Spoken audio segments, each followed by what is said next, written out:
నమస్తే, welcome to బరాబర్ అడుగుదాం. తెలంగాణ విద్యుత్ శాఖలో నిప్పు రాజేసిన పాపం ఎవరిది? విద్యుత్ ఉద్యోగులు తిరగబడాల్సిన పరిస్థితి తెచ్చిందెవరు? బదిలీల పేరుతో గుంపు మేస్త్రి సర్కారు చేస్తున్న కుతంత్రమేంటి? ఒకే స్థానంలో 3 ఏళ్ల సర్వీస్ పీరియడ్ను 2 ఏళ్లకు ఎందుకు తగ్గించారు? బరాబర్ అడుగుదాం. అడ్డదిడ్డంగా బదిలీలు చేసి పాటించి తీరాల్సిందేనని ఎందుకు బెదిరిస్తున్నారు? అసలు యూనియన్లతో చర్చించకుండానే బదిలీల వెనుక కుట్రేంటి? యూనియన్ ప్రెసిడెంట్, సెక్రటరీలకు బదిలీ తప్పనిసరి నిబంధన వెనుక పన్నాగమేంటి? పీఆర్సీని తగ్గించే కుట్రలా, లేక ఏకంగా ఎగవేసే స్కెచ్చా? బరాబర్ నిలదీద్దాం. చర్చల్లో విద్యుత్ ఉద్యోగుల గళాన్ని ఎందుకు నొక్కేస్తున్నారు? యాజమాన్యం స్థాయిలో నిర్ణయించాల్సిన డిఏ కారుణ్య నియామకాల్లో సర్కారు పెత్తనమేంటి? ధర్మాధికారి కమిషన్ సిఫార్సుల పేరుతో విద్యుత్ సంస్థలను మళ్లా ఆంధ్ర వారికి అప్పగిస్తున్నారా? విద్యుత్ సంస్థల డైరెక్టర్ల పదవుల్లో ఆంధ్ర స్థానికత ఉన్నవారికే ప్రాముఖ్యత ఎందుకు దక్కింది? బరాబర్ ప్రశ్నిద్దాం. కేసీఆర్ హయాంలో తెలంగాణ వారికే దక్కిన ప్రధాన పోస్టులు నేడెందుకు ఆంధ్ర స్థానికత ఉన్న వారితో భర్తీ అవుతున్నాయి? ఫోకల్ నుంచి నాన్ ఫోకల్ పొజిషన్స్ కు తెలంగాణ వారిని ఎందుకు బదిలీ చేస్తున్నారు? హైదరాబాద్ హెడ్ ఆఫీసులో ఆంధ్ర వారిని నింపేసి తెలంగాణ వారిని తరిమేసే కుతంత్రమా? తెలంగాణ విద్యుత్ వెలుగులను మళ్లీ ఆంధ్ర రాహు మింగేస్తుందా? ఎల్లో బాస్ ఆదేశాల మేరకే ఓటుకు నోటు దొంగ విద్యుత్ సంస్థలను విద్యుత్ వెలుగులను కాపాడుకునేందుకు మరో ఉద్యమం తప్పదా? విద్యుత్ ఉద్యోగుల పోరాటమే దానికి శ్రీకారం కానుందా? బరాబర్ అడుగుదాం.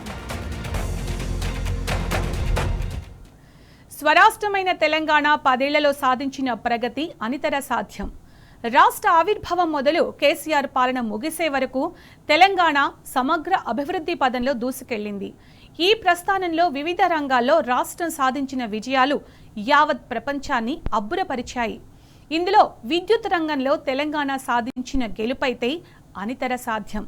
తెలంగాణ వస్తే చీకట్లు ఖాయమన్న సమైక్య పాలకుల అనుమానాలు పటాపంచలు చేసి వెలుగులు విరజిమ్మింది కేసీఆర్ సర్కార్.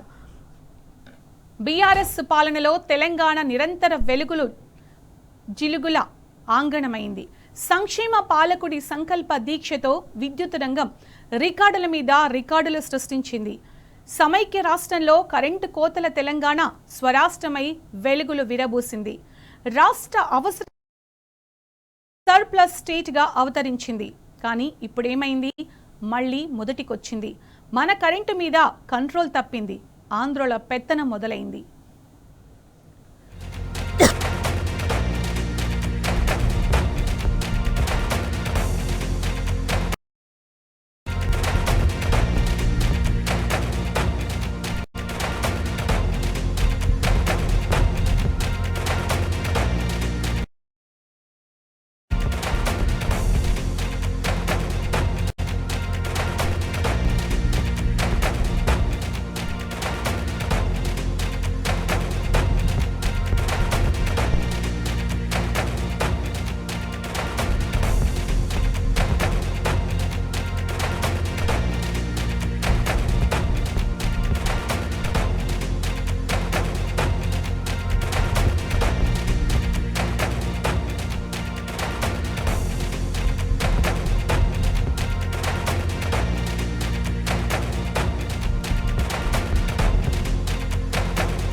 మాదిరిగా ఇప్పుడు తెలంగాణలో విద్యుత్ రంగ తీవ్ర సంక్షోభంలో కూరుకుపోయింది. కరెంటు కోతలు, పవర్ హాలిడేలు మొదలయ్యాయి. కరెంటు కావలసినంత లేకపోవడంతో పరిశ్రమలు మూతపడ్డాయి. కరెంటు కోసం మళ్లీ రోడ్డెక్కే పరిస్థితి వచ్చింది. విద్యుత్ రంగంలోని ఉద్యోగులు ధర్నాలకు దిగుతున్నారు.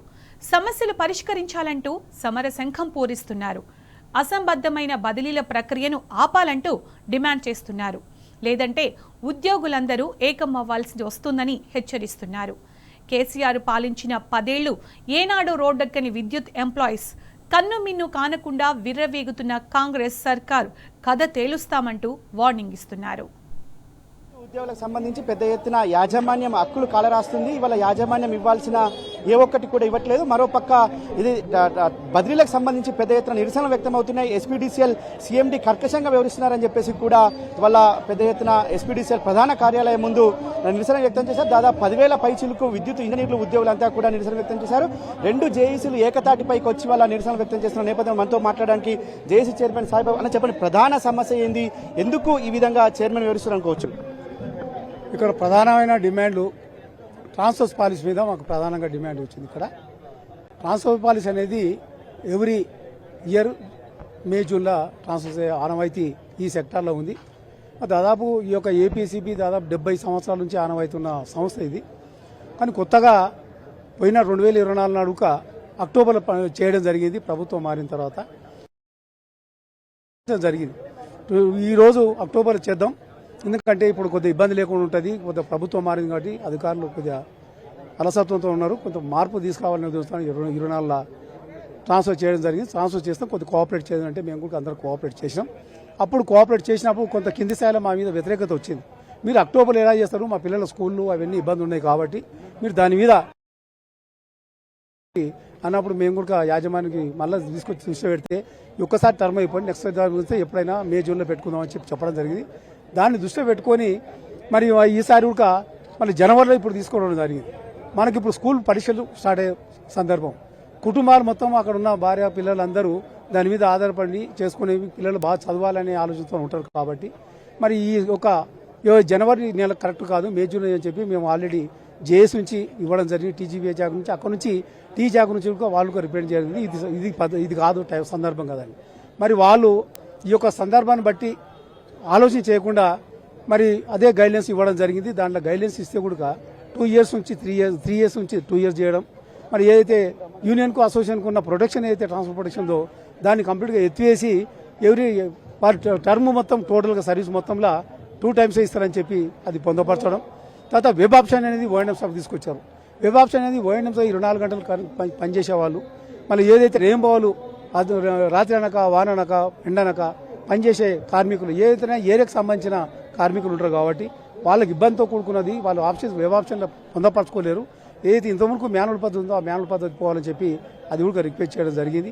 ఇవన్నీ కోరుకుంటూ మళ్ళీ ఇదే ఆర్టిజన్స్ కూడా ఏదైతే ప్రమోషన్స్ ఉన్నాయి వాళ్ళు అప్గ్రేడేషన్ అది కూడా పెండింగ్ ఉందని చెప్పి 5 సంవత్సరాల తర్వాత ఇవ్వాలి, అది కూడా పెండింగ్ ఉందని చెప్పి మరి చెప్పడం జరిగింది. ఇన్ఛార్జ్ ప్రమోషన్స్ ఎన్పీటీసీలు ఇవ్వడం జరిగింది, ఇక్కడ ఇవ్వలేదు. మళ్ళీ అది కూడా ఇన్ఛార్జ్ ప్రమోషన్ ఎందుకు ఇస్తారని చెప్పి అది కూడా మన డిమాండ్లో మళ్ళీ అది కూడా పొందపరచడం జరిగింది. హాస్పిటల్స్ కూడా ఏదైతే హాస్పిటల్స్ ఉన్నావో 4 కంపెనీలకు సంబంధించిన హాస్పిటల్స్ ఇప్పుడు యశోద కానీ, కిమ్స్, తర్వాత star hospital, super speciality hospital ఏవైతే ఉన్నావో కాంటినెంటల్ కానీ వీళ్ళకందరికీ హాస్పిటల్ నుంచి సంస్థ నుంచి హాస్పిటల్ తొలగించి రెన్యువల్ ఇవ్వకుండా అలా ఇబ్బంది పెడితే కార్యక్రమం ఉంది. దానికి ఆర్టిజన్స్ ఇక్కడ ఆర్టిజన్స్ కానీ ఎంప్లాయీస్ కానీ తర్వాత రిటైర్మెంట్ వాళ్ళంతా అలా ఆందోళన చెందుతున్నప్పుడు యాజమాన్య దృష్టికి తీసుకుపోయి చెప్పడం జరిగింది. అది కూడా తాత్సారం చేసి ఇబ్బంది పెట్టే కార్యక్రమం ఉంది, దాన్ని కూడా పొందపరచడం జరిగింది. కానీ ఇటువంటిది నిర్ణయం తీసుకోకపోవడం, దాని నుంచి కింది స్థాయిలో బాగా వ్యతిరేకత కార్మికుల లోపల రావడం, వాళ్ళంతా కార్మికులు ఏకతాటి మీదకి వచ్చి మీరు ఎన్ని జేసులున్నా ఎన్ని పొరపాట్లున్నా మా సమస్య పరిష్కరించాలా మీరు, లేకపోతే మేమే టీమ్గా వచ్చేసి మా నిరసన మేము తిరుగుతున్నప్పుడు సంఘాలుగా కూర్చొని ఎన్ని భేదాభిప్రాయాలున్నా 2 జాగులు కూర్చొని ఏర్పాటు చేసుకొని ఒక నోటీస్ ఇవ్వడం జరిగింది. అయినా డిప్యూటీ సీఎం గారి దృష్టికి ఆదివారం తీసుకుపోయినా వారి దృష్టికి తీసుకుపోయినాం, వారు సానుకూలంగా స్పందించారు. యాజమాన్యంతో మీకు పిలిపించి చర్చ ద్వారా సానుకూలంగా నిర్ణయం తీసుకుంటారని చెప్పినా మళ్ళీ ఎక్కడా మాకు చర్చలు విలువకపోవడం అది కూడా బాధాకరం. మళ్ళీ దానికి చర్చలు విలువకపోవడం కారణము ఫ్రంట్ నుంచి మళ్ళీ లెటర్ ఇచ్చిన తర్వాత మేము ఏదైతే ఈ యొక్క ప్రాంగణంలో ఏర్పాట్ల గురించి మధ్యరాత్రి 12 ఉన్న ఎటువంటి చర్చలు విలువలే. కానీ ఈ రోజు పెద్ద ఎత్తున మనకి తరలి రావడం వాళ్ళ సమస్యల మీద చాలా అనుకూలంగా వాళ్ళు వ్యతిరేకంగా వచ్చిన మనకు ఆ కార్మికులు వాళ్ళకు భావోద్వేగాలు మీకు అర్థమవుతున్నాయి.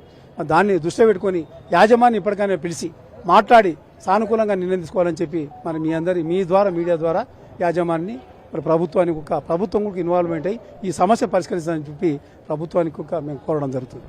మీరు ప్రధానంగా చెప్పండి సార్, ఇవాళ ప్రధానంగా ఐఏఎస్ ఆఫీసర్లు సీఎండీగా వస్తే నేరుగా ప్రభుత్వం నుంచి యాజమాన్యానికి ఒక బంధం ఏర్పడుతుంది, సమస్యలు పరిష్కారం అయితే ఒక చర్చ ఉంటుంది. కానీ వాళ్ళ ఐఏఎస్ ఆఫీసర్లు ఉన్న ఎందుకు కనీసం 6 నెలల నుంచి కూడా సీఎండీ ఏదైతే ముషరఫ్ అలీ అపాయింట్మెంట్ ఇవ్వట్లేదని కూడా కొంతమంది కార్మికులు చెప్తారు. ఎందుకు అసలు ఈ సమస్య ఎక్కడ వచ్చింది? ఈరోజు ముఖ్యంగా ఏ ఆర్గనైజేషన్లో కానీ ఉద్యోగుల సమస్యలకు సంబంధించి ఏదైనా నిర్ణయం తీసుకోవాలంటే ఉద్యోగ సంఘాల యొక్క అభిప్రాయాలను పరిగణలోకి తీసుకొని ఒక నిర్ణయం తీసుకోవాల్సిన అవసరం ఉంటుంది. అప్పుడే అది మంచి సాంప్రదాయంగా ఉంటుంది. మేనేజ్మెంట్కు ఎంప్లాయీస్ మంచి రిలేషన్ మెయింటైన్ అవుతుంది, ఇండస్ట్రియల్ రిలేషన్స్.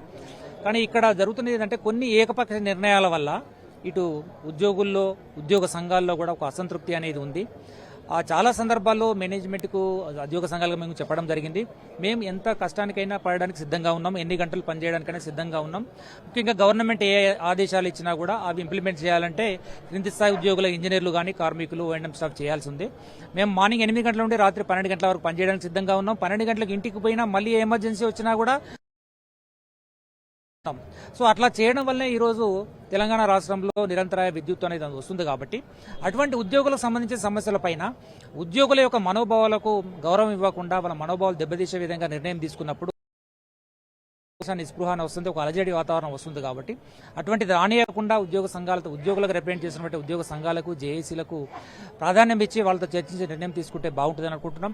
డెఫినెట్గా మేనేజ్మెంట్ ఎవరైనా సీఎండీస్ కావచ్చు, డైరెక్టర్స్ గాను అడ్మినిస్ట్రేషన్లో డెఫినెట్గా ఈ యొక్క ఎంప్లాయీస్ను ఒక మనోభావాలను కూడా పరిగణలోకి తీసుకున్నప్పుడే అవి సత్ఫలితాలను ఇస్తాయి. లేకపోతే మేనేజ్మెంట్ తీసుకున్న డెసిషన్ ఒకటి ఉంటుంది, కింది స్థాయిలో అది ఒక విధంగా వెళ్తుంది, అది గవర్నమెంట్ కూడా మంచి పేరు రాదు. కాబట్టి మేము ఇప్పటికైనా మేనేజ్మెంట్ రిక్వెస్ట్ చేస్తున్నాం. ముఖ్యంగా డిప్యూటీ సీఎం గారు చెప్పినప్పటికీ కూడా మరి మేనేజ్మెంట్ ఇప్పటికి కూడా చర్చలకు పిలవకుండా దాని మీద సానుకూలంగా చర్చించకుండా ఉండాలని అందరూ జేఏసీ పరంగా అందరూ కూడా దాన్ని చాలా నిరాశకు గురవ్వడం జరిగింది. అటువంటి తప్పనిసరి పరిస్థితుల్లోనే ఈ యొక్క ధర్నా కార్యక్రమం పిలుపునివ్వడం జరిగింది.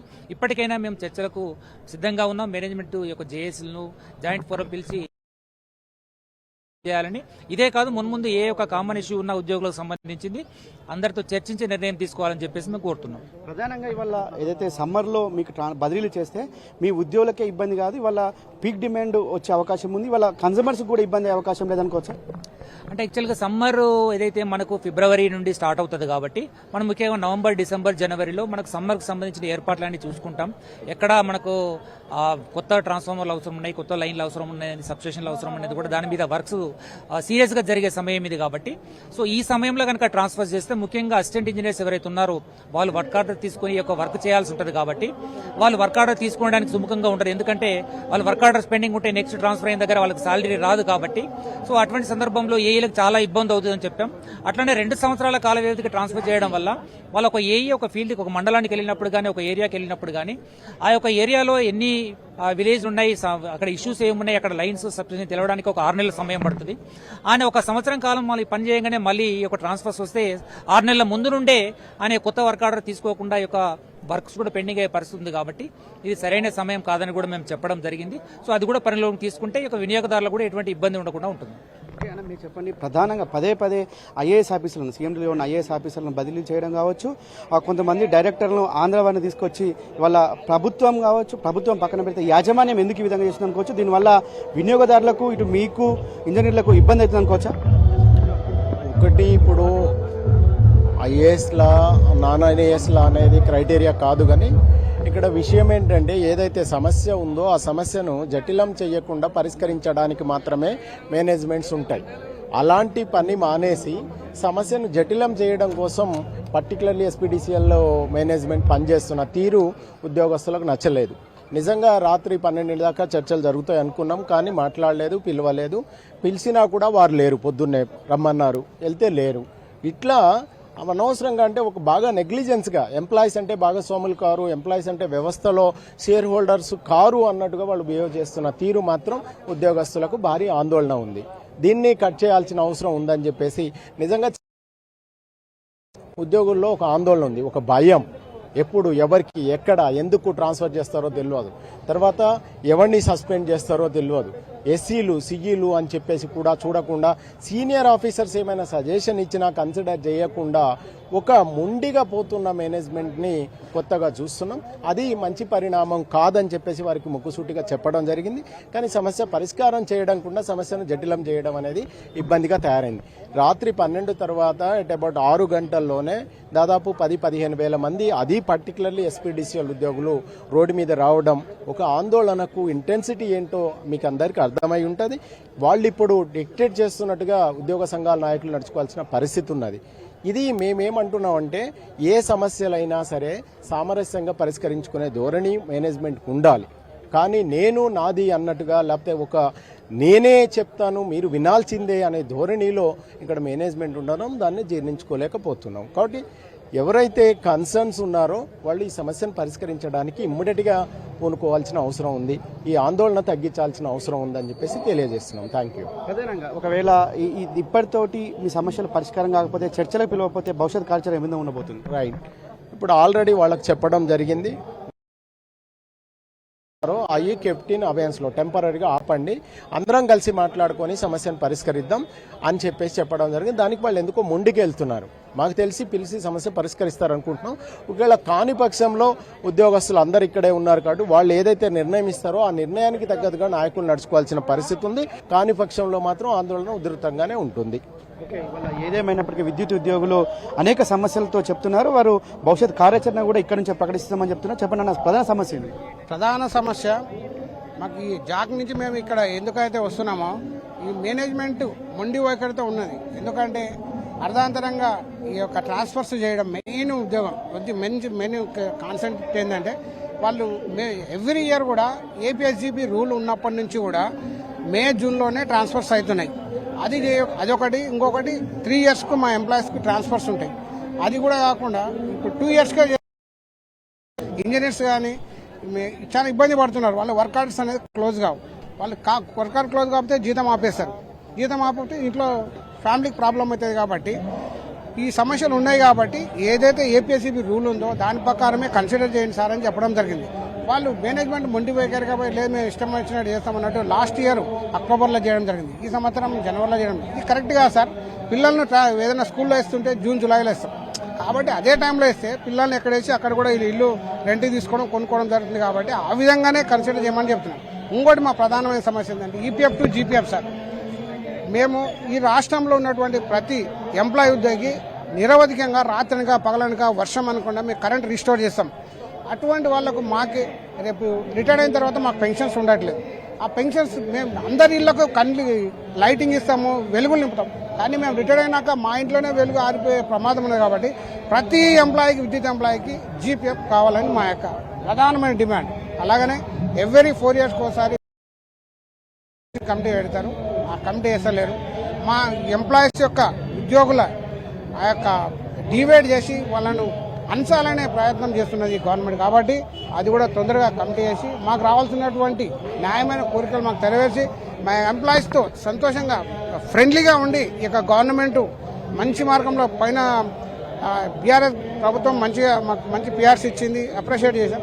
అలాగనే ఈ గవర్నమెంట్ కూడా మమ్మల్ని ప్రేమతో చూసుకుంటుంది అని కోరుకుంటూ సెలవు చేసుకుంటున్నాను సార్. వల్ల ఏదేమైనప్పటికీ విద్యుత్ ఉద్యోగుల ప్రధాన సమస్యలు ట్రాన్స్ఫర్ సంబంధించింది కావచ్చు, పీఆర్సీ కావచ్చు, ఈపీఎఫ్ టు జీపీఎఫ్, ఈ సమస్యలన్నిటి కూడా పరిష్కరించాలి. పరిష్కరించినప్పుడే మా సమస్యలు పరిష్కారం అయితే, లేని ఏడలా మేము భవిష్యత్ కార్యాచరణ కూడా ప్రకటిస్తాం.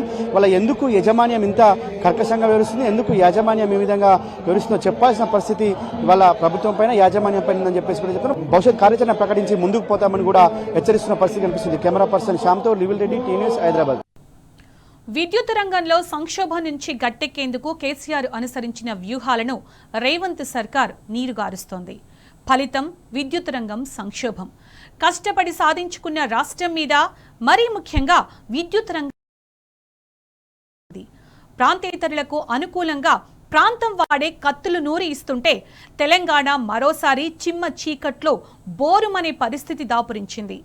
తెలంగాణ విద్యుత్ శాఖలో నిప్పు రాజేస్తూ మన చేత్తో మన కంటినే పొడిచే పన్నాగాలను రచిస్తోంది కాంగ్రెస్ సర్కారు. అందుకే ఇప్పుడు విద్యుత్ ఉద్యోగులు తిరగబడుతున్నారు. బదిలీల పేరుతో గుంపు మేస్త్రి సర్కారు చేస్తున్న కుయుక్తులు, కుతంత్రాలపై మరలబడుతున్నారు. ఒకే స్థానంలో 3 ఏళ్ల సర్వీస్ను 2 ఏళ్లకు తగ్గించడాన్ని నిరసిస్తున్నారు.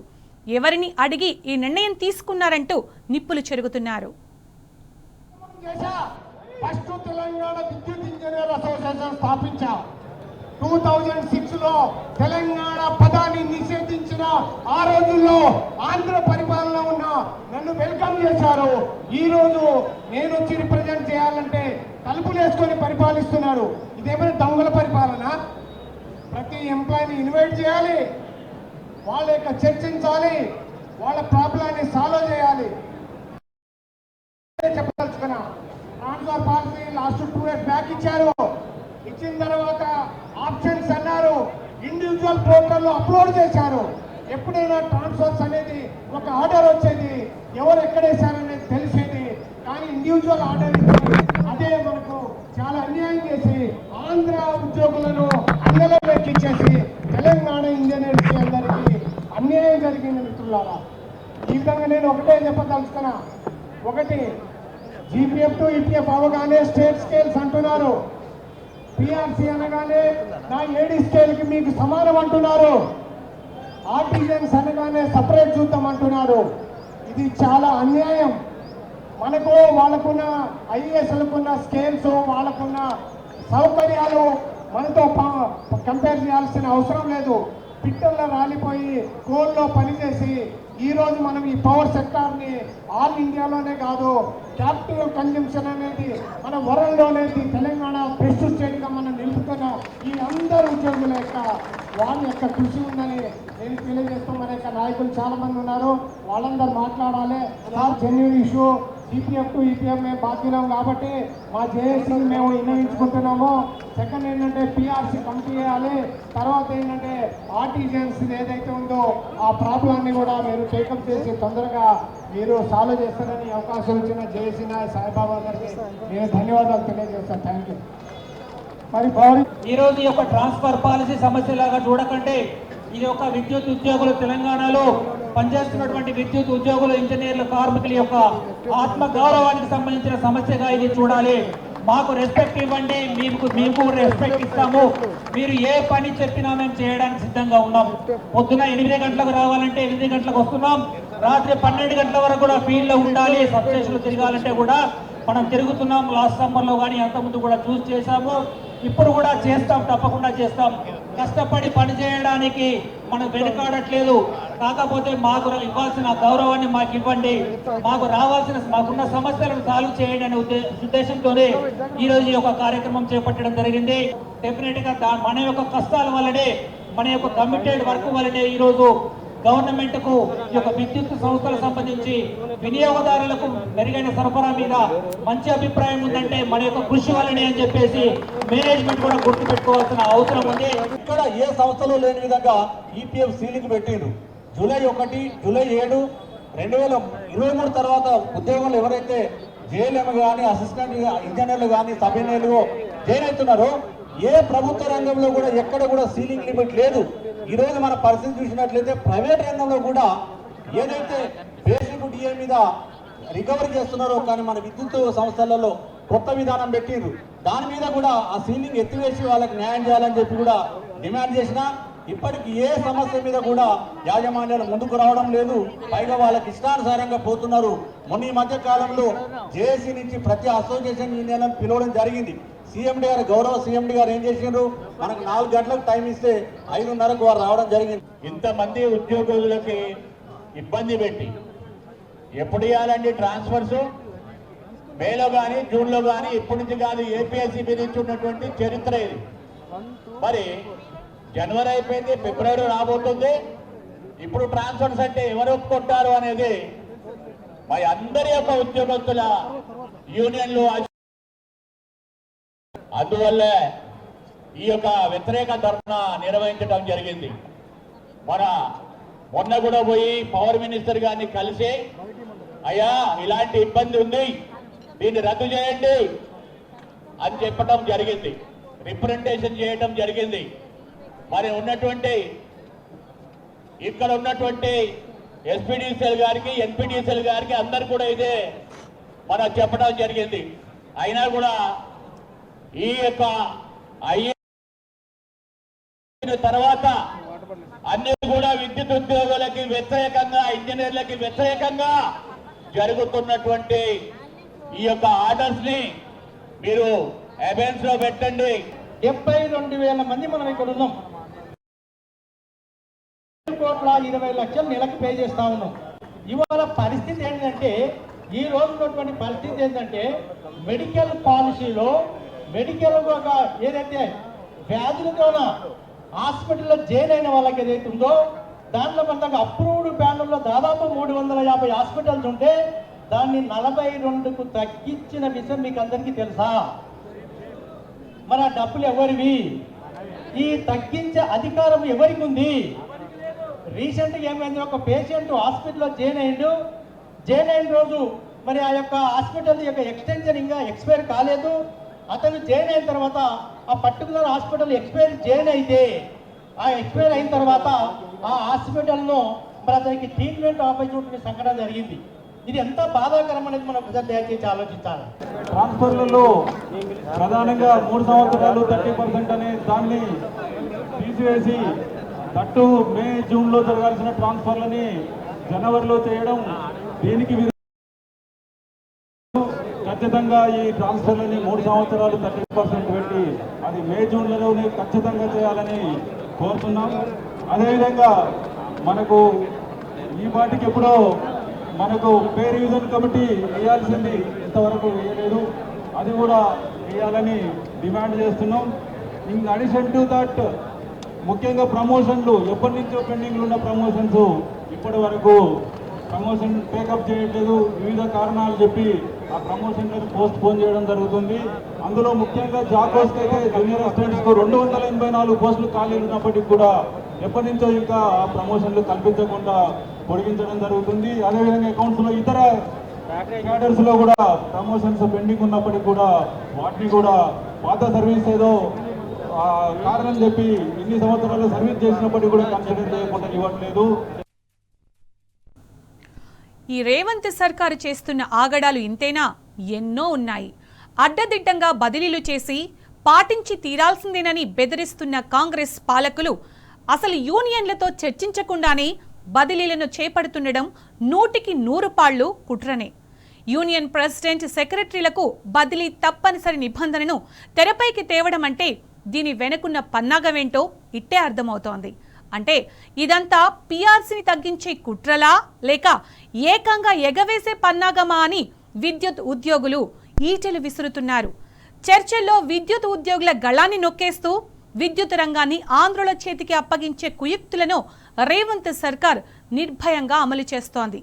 యాజమాన్యం స్థాయిలో నిర్ణయించాల్సిన డిఏ, కారుణ్య నియామకాల్లో కూడా వేలు పెడుతూ అనవసరమైన విషయాల్లో జోక్యం చేసుకుంటూ విద్యుత్ రంగంపై పెత్తనం చెలాయించాలని చూడడం ఏంటసలు? చాలా సమస్యలతో ఉద్యోగస్తులు సతమతం అవుతున్న సందర్భం ఉన్నది.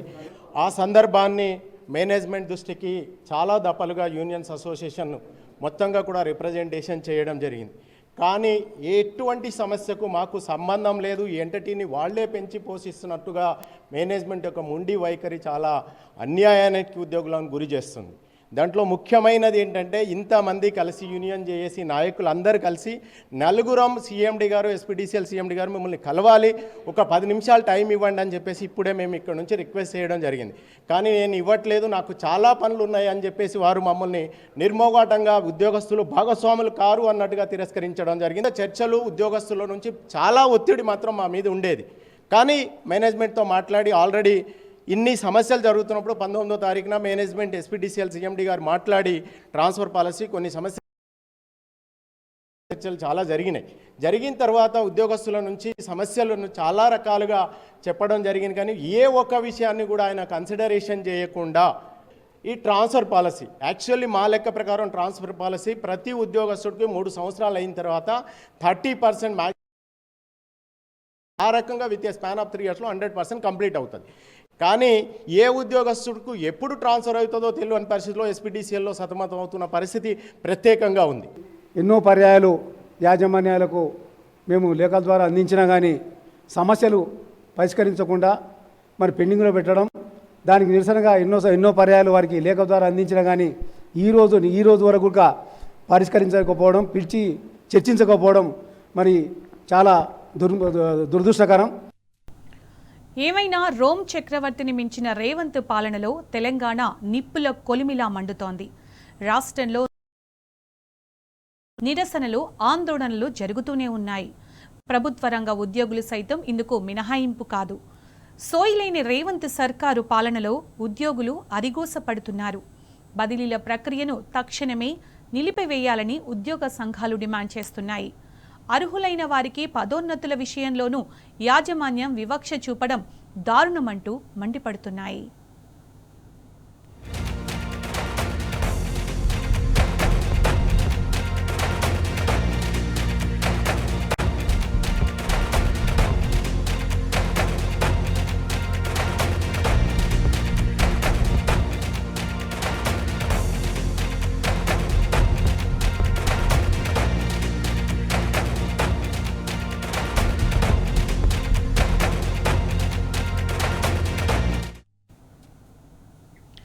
తెలంగాణ విద్యుత్ వెలుగులను మళ్లీ మింగాలని చూస్తుంది ఆంధ్ర రాహువేనా? ఇందుకు సహకరిస్తున్నది తెలంగాణ కేతువేనా? ఎల్లో బాస్ ఆదేశాల మేరకే ఓటుకు నోటు దొంగ విద్యుత్ సంస్థలను చెరబడుతున్నాడు. అందులో అనుమానం ఏమీ లేదంటున్నారు విద్యుత్ ఉద్యోగులు. అందుకే తెలంగాణ విద్యుత్ వెలుగులను కాపాడుకునేందుకు మరో ఉద్యమం తప్పదని హెచ్చరిస్తున్నారు. నేటి విద్యుత్ ఉద్యోగుల పోరాటమే దానికి శ్రీకారం కానుందని కుండ బద్దలు కొడుతున్నారు.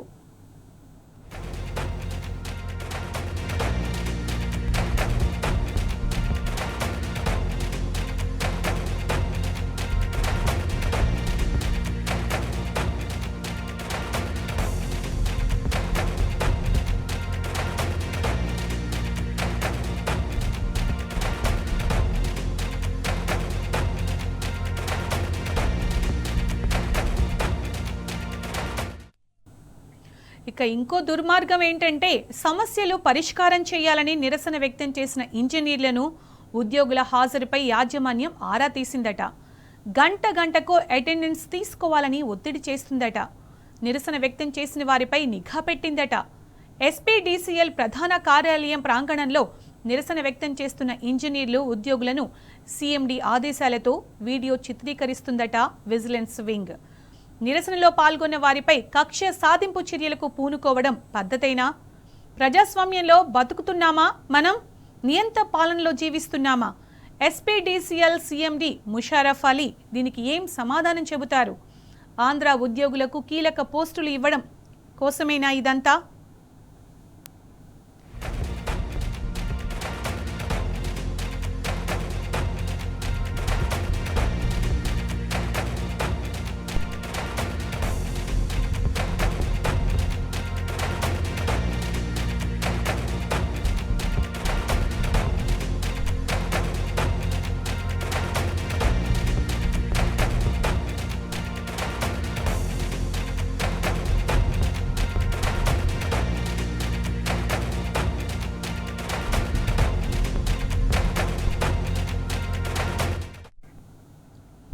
ఏమైనా రోమ్ చక్రవర్తిని మించిన రేవంత్ పాలనలో తెలంగాణ నిప్పుల కొలిమిలా మండుతోంది. రాష్ట్రంలో నిత్యం ఏదో ఒక చోట నిరసనలు, ఆందోళనలు జరుగుతూనే ఉన్నాయి. ప్రభుత్వ రంగ ఉద్యోగులు సైతం ఇందుకు మినహాయింపు కాదు. సోయిలేని రేవంత్ సర్కారు పాలనలో ఉద్యోగులు అరిగోసపడుతున్నారు. చేయాలని ఉద్యోగ సంఘాలు డిమాండ్ చేస్తున్నాయి. అర్హులైన వారికి పదోన్నతుల విషయంలోనూ దారుణమంటూ మండిపడుతున్నాయి. ఇది వాల్చి బరాబర్ అడుగుదాం.